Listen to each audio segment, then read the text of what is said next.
Good morning, ladies and gentlemen. I'm your host, Jill Grant, and you're watching the U.S. History Hall of Fame, Hall of Shame 2017. Unfortunately, we've ran out of history figures, so tonight we're only going to have one Hall of Fame nomination and one Hall of Shame nomination. So first, we're going to take it over to our very own YiBei Cheng with our Hall of Fame nomination, and then we're going to take it over to me with our Hall of Shame nomination. And after that, we're going to announce who the winners are this year and give some thanks to our sponsors. Thank you. Cheng Addams for the Hall of Fame 2017. She was one of the first generations of women to attend college. After college, she established Hull House in Chicago in 1889, one of the first settlement houses in the United States. She advocated for better working and living conditions for immigrants and revealed the terrible ills of the growing industry, including child labor, employment, low wages, tenement houses, and unsanitary conditions. She helped immigrants learn the English language and fit into the society. She also served as the first female president of the National Conference of Social Work and established the National Federation of Settlements. She was vice president of NASA and wrote and spoke widely about the vote's importance to women. According to the newspaper from 1914, Jane Addams and other advocates convinced President Wilson to hear their petition for an amendment granting women suffrage. Aside from being a social reformer, she also advocated for peace. Her speeches were compiled into Newer Ideals of Peace, published in 1907. Jane Addams was the chair of Women's Peace Party along with Emily Greene Belch and Alice Hamilton during World War I. For her efforts, she earned the Nobel Peace Prize in 1931. Due to all these accomplishments, she should definitely be listed in the Hall of Fame. My Hall of Shame nominee is Richard Nixon, who was the 37th President of the United States, but he was also the only one to resign. This was caused by the main reason for why I think he should be inducted into the Hall of Shame, the Watergate scandal. It all started when he gave a speech pledging that his staffers had nothing to do with the June 1972 creeping in, breaking in, and bugging of the Watergate building of the Democratic National Headquarters, although one burglar was found to have a number to his creep, a fitting name for the committee to re-elect the president.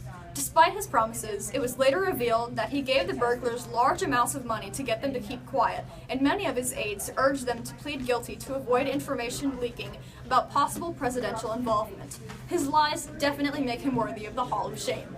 He even thought of a plan to try to get the CIA to impede the FBI's investigation into the incident. This was a great abuse of presidential power and a good example of obstruction of justice. But that's not it, folks, because it goes much further.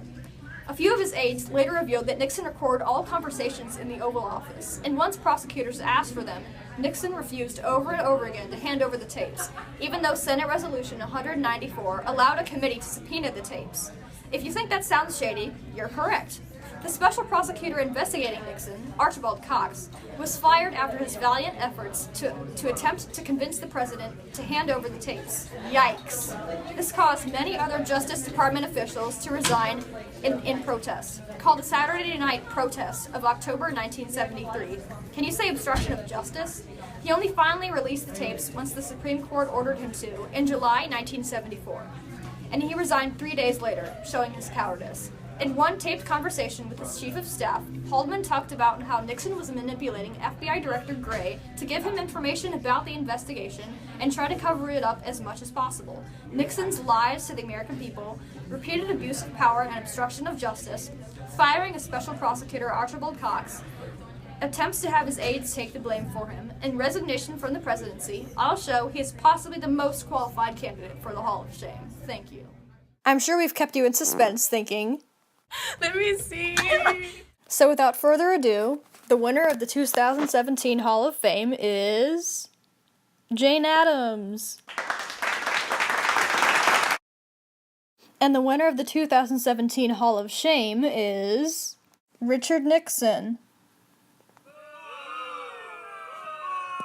Thanks for watching the U.S. History Hall of Fame, Hall of Shame 2017. Before we go today, I'd like to give a little thanks to some of our sponsors. First, I'd like to thank http://www.biography.com/Jane-Addams, that's Addams2Ds-9176298. I'd also like to thank https://womenofthehall.org/www.Jane-Addams, that's Addams2Ds/. I'd also like to thank http://chronicleamerica.blog.gov/lccn/SN830454877/1914-06-ED-2/SEQ-14/. And I'd also like to thank https://www.senate.gov/art-history/watergate, that's Watergate with capital W.htm. I'd also like to thank https://senate.gov/art/investigations/pdf/watergate with capital W_score. I'd also like to thank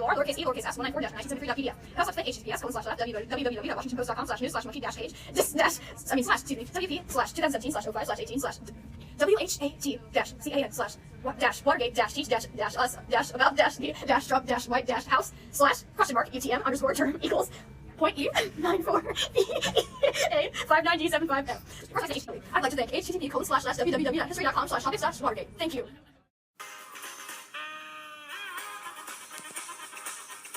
Thanks for watching the U.S. History Hall of Fame Hall of Shame 2017. Before we go, I'd like. Good afternoon, ladies and gentlemen. I'm Jill Grant, and start over. Go. Wait, my phone Gravy- is in the shot. I don't know what I'm gonna say. Stop. www.womenofthehall.org/inductee/Jane-Addams- that's / No. Oh my God, I hate myself.